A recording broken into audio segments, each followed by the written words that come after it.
Welcome back to Made to Order a la Orden. I'm Chef Z, and today I'm going to be showing you how to make Dulce de Leche, which is super delicious and super creamy, and it is one of my biggest guilty pleasures. This is something that you can either buy in the store, which would be way easier, or you can actually make it at home, and chances are you already have the ingredients.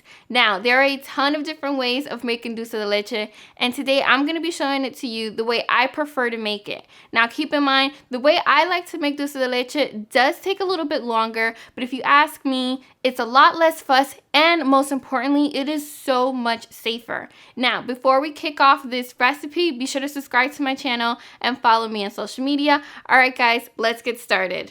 You want to start off by adding some sweet condensed milk into some mason jars, and I'm using 2 cans of sweet condensed milk because it perfectly fills 3 8-ounce mason jars. And then we want to close the lid nice and tight.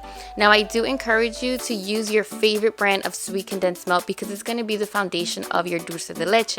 Then we're going to place them in our slow cooker, and we're going to fill them up until the water covers the mason jar.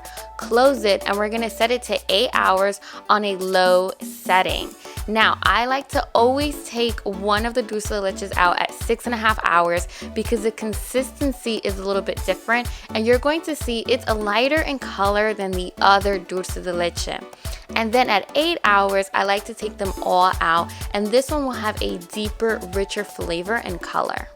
So there you have it, guys, my recipe for making dulce de leche. And as you can see, this is really easy, and it's just a matter of waiting for it to be done. Just as a heads up, I do recommend that you make dulce de leche way before you actually need to use it because it does have to cool absolutely completely before you open it. I like to use mason jars because the clear jars help me see how far along it is. I do like to take it out at different times. So for example, this one right here, I took this one out at about 6 to 6.5 hours, and as you guys can see, it is much lighter in color. It also has a different texture. It's a little bit more pourable, a little bit more fluid, and I like to use it for different things, either to fill some cakes or some cupcakes, or even to make some cookies and garnish some ice cream.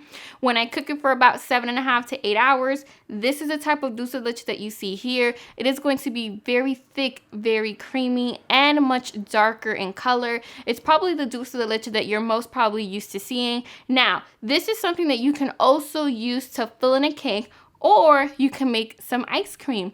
And in fact, my next video, I'm going to be showing you how to make dulce de leche ice cream, which you won't want to miss. So if you have any question on this particular recipe, visit my website, chef.zee.com, and don't forget to come back next week when I have an all new video. Buen provecho, guys.